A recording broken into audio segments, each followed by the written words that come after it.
Hello, my friends. I am Crispy Jelly, but my name is Josh. I am back again, and this time I'm going to be talking about the Charlie Kirk assassination. Now, I've already done one video on this topic already, but it was a messy, emotional rant, and I know I can do more justice to what Kirk has taught me than that.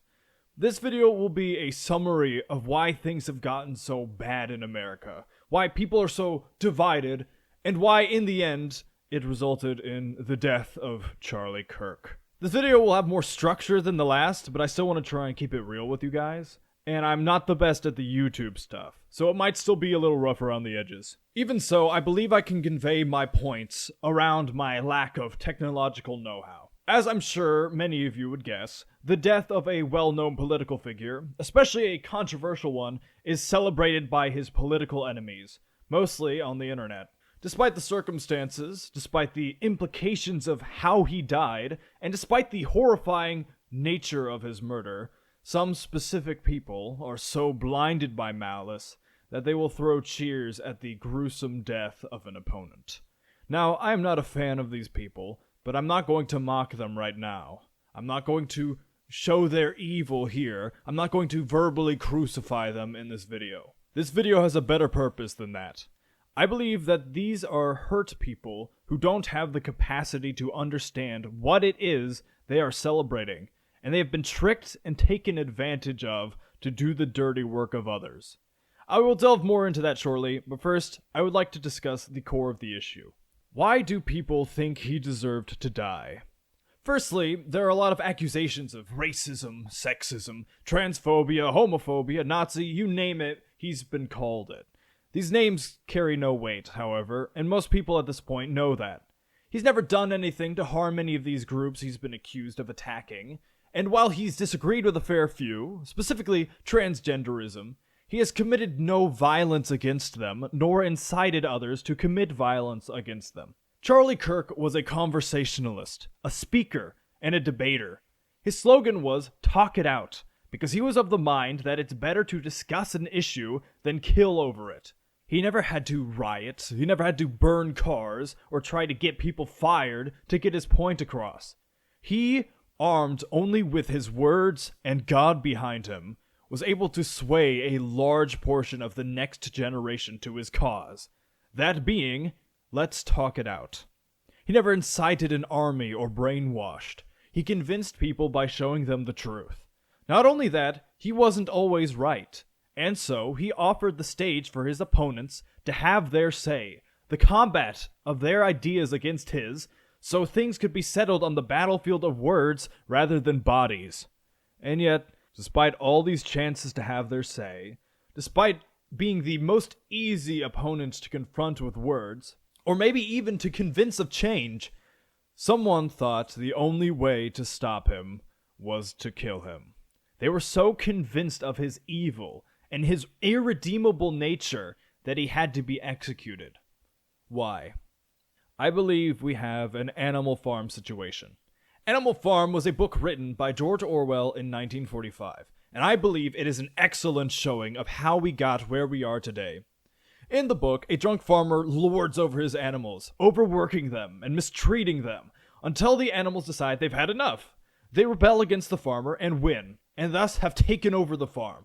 They can be equals, and the animals established rules to ensure equality is kept. However, a pig named Napoleon seeks leadership, and him and the other pigs establish themselves as the smart, powerful leaders, and say the other animals are too stupid to lead.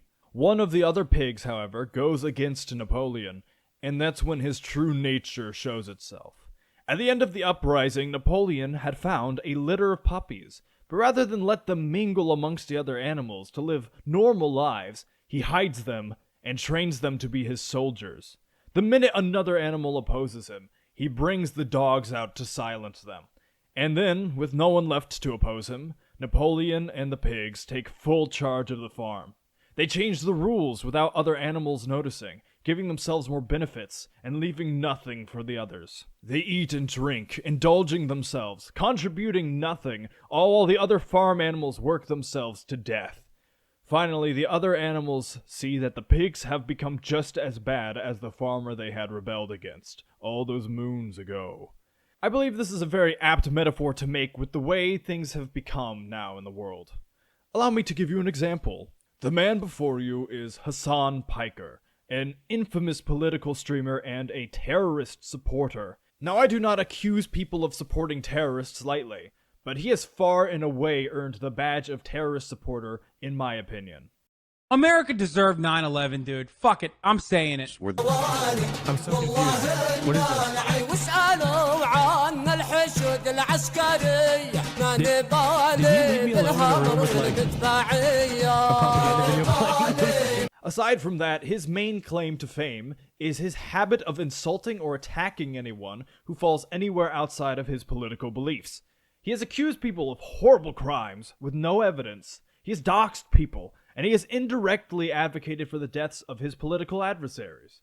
Not only that, but the platform he is on has no care for stopping him, and has instead paid him millions of dollars as he commits these acts, many of which break the terms of the platform. Now, Hassan loves to advocate for causes. Anytime he sees a war overseas or a minority group who is suddenly tossed into the spotlight, he jumps for the opportunity to show how good a person he is. Now, does he use those millions of dollars to help these causes? No. He uses them to buy a multi-million-dollar house and then stream these causes to make even more money. Do you know who he does tell to give their money? His followers. And thus, we have arrived at the crux of this metaphor. Hassan is the pig. He hoards his money and viciously attacks and villainizes anyone and everyone who disagrees with him. That brings us to the dogs. Now, the dogs are a much more tragic turn, I believe, because they are almost always the vulnerable. It is people who have been harmed, and so easily fall into the honey trap of Hassan, who says he is trying to stop this harm. They will then see these people he villainizes and say, "Who are these people to stand in the way of our greater good? They must want us to suffer. They must be evil." And so blinded by their sense of good, they flood the internet, attacking anyone who the pigs say they should. And a rare few are weak enough to their delusions to commit to causing a much greater harm. In this case, one man was mentally weak enough to fall for the pigs, and he murdered a man at a Utah college. Now, all of that was a more speculatory nature of how things go.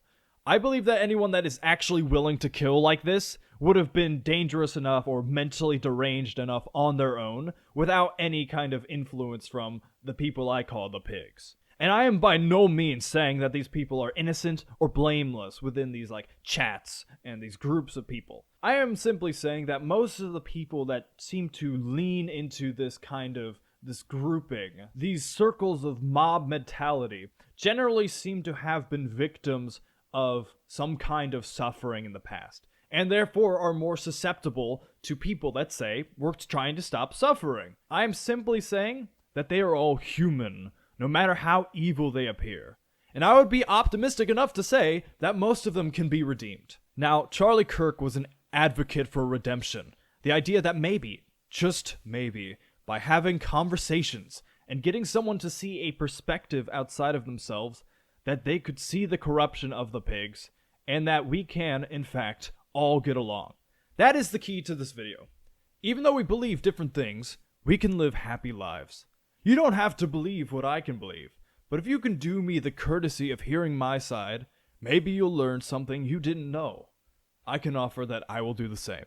There's one more point to discuss, however. I believe it is this exact thing, the pursuit of compromise and understanding, is why Charlie was killed. He was the closest thing we had to a middleman on the right side of the political aisle, always trying to meet people halfway and discuss things. He reached more dogs, more people who had been taken in by the pigs' honey, and showed them the corruption of the pigs than most other political figures.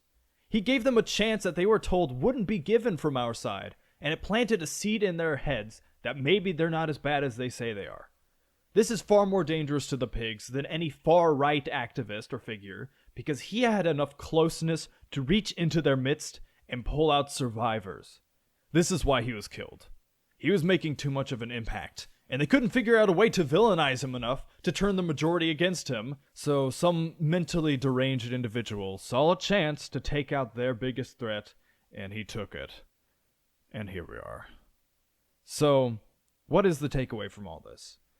I would say the biggest thing is to always give someone a chance to redeem themselves. If someone is told they can never get better, never be fixed, then what do they have to lose? These dogs, they're not dogs. They're people. People can be changed. People can be shown the light. Even the pigs, like Hassan, should have a way back. And they do. It's not an easy path. It requires sacrifice. It requires the giving up of almost everything that they've been pursuing for so long, which pretty much ensures he will never take it. But it's there, and he should know that it's there, because the door is always open. I think the biggest takeaway, at least for myself, is to follow in Charlie Kirk's footsteps. To pursue the bridge between our politics, to unite the country into a place of peace, you know? We don't have to agree on things, but we should at least be civil enough to live together without murdering each other. I will do my best to talk with people. I'm going to use this channel to expand the ideal of discussion over violence. And if I can sway even 2 people, I will have doubled my own contribution of life. And if, by following this path, I end up bleeding out on the floor, same as Charlie, then I will know that I did my best to stop this from happening to others. I will know that I have beaten their maliciousness, that I have become exactly what they wanted to prevent by killing Charlie. And I think that is the beautiful irony, is by killing Charlie, I think myself and many others have been inspired to take his place. Is that worth his death? No. I think a great man was taken. I think an honorable man who was trying to bring together the country, even though he had his own beliefs, he had his own opinions, many of which weren't agreed by others, many of which are, but I think this would be the best way to honor the sacrifice that has happened. That this is the best way to continue his legacy. Okay, so I was editing my video and I came across an article on ABC News. And on the article, there was a quote from somebody who posted something on X. I was tempted to just leave it be, but I wanted to bring it up real quick. So, they said, quote, "The best way President Trump can reinforce Charlie's legacy is by cracking down on the left with the full force of the government." That is freaking stupid. I think that is the worst way to reinforce Charlie's legacy. His legacy was not, I hate the leftists of the world, let's kill them with the government, or let's silence them completely. His legacy was, let's work together. Let's discuss issues. Let's agree to disagree. This idea that the left side is completely at fault for what is going on, or for his assassination, is stupid. Now, I did do a bit more research into this topic specifically, because I kind of wanted to see what Trump actually said. And here's the clip. For years, those on the radical left have compared wonderful Americans like Charlie to Nazis and the world's worst mass murderers and criminals. This kind of rhetoric is directly responsible for the terrorism that we're seeing in our country today, and it must stop right now. So this clip obviously shows that it is not the left specifically that they are implying. It is even more specifically the radical left, with this rhetoric of, if you don't agree with me, you are the worst of America. That is what is villainizing these people to the point of murder attempts, of assassination attempts. That is what is causing the division. So, I do agree with the push from Trump about this radical rhetoric. However, I do not agree with this news quote because it completely misinterprets what she's actually referring to. This brings me to another area of rhetoric that needs to be dealt with, which is itself the news. The news has a very long and horrible history of scandalizing and villainizing these people, such as Charlie Kirk. In fact, a prime example of this came out right after his assassination. Let's take a look. One of the most divisive, especially divisive younger figures in this, who is constantly sort of pushing this sort of hate speech or sort of aimed at certain groups. And I always go back to hateful thoughts lead to hateful words, which then lead to hateful action. Okay, so this is editor Josh, actually. While looking for this clip to show you guys what kind of this guy said, I think he's been fired. I saw a couple articles and a couple like related videos on the side. I believe this guy was in fact a reporter and has been fired for this exact statement that I just showed you guys. So, excellent. We're making progress. I don't even care if it was just because the news company that he worked with was scared of the backlash from something like this. That's a good sign, you know? He was not inciting violence. He was not creating a group of violent activists to fight for him in his cause. He was trying to create unity under the idea that we can live together, even if we disagree. So this guy, if he's an actual reporter, needs to either be fired for maliciously slandering Charlie Kirk, who can no longer defend himself because he's now dead, or he is ignorant and stupid and therefore should be fired for incompetence. And so I am happy to report that he was indeed fired. The last thing I wanted to say is I wanted to give some kind of way to help support Charlie Kirk's family. And again, I have not done my full research, so I don't know if this goes directly to Charlie Kirk, but it does go to the Charlie Kirk Foundation. So, on www.charliekirk.com, they are selling a shirt. Specifically the shirt that is the same type that he was shot in. And it has a date on the shoulder that, you know, is in memory of when he was executed. The link of this will be in the description if you want to purchase one for yourself. They are a pre-order, so I don't know when they're actually going to be coming out. I have purchased mine, and I will put the link in the description so you can get your own as well. Anyway, that's all I wanted to say. So, again, link in description if you want to get a shirt to try and support Charlie Kirk's foundation. And have a good day.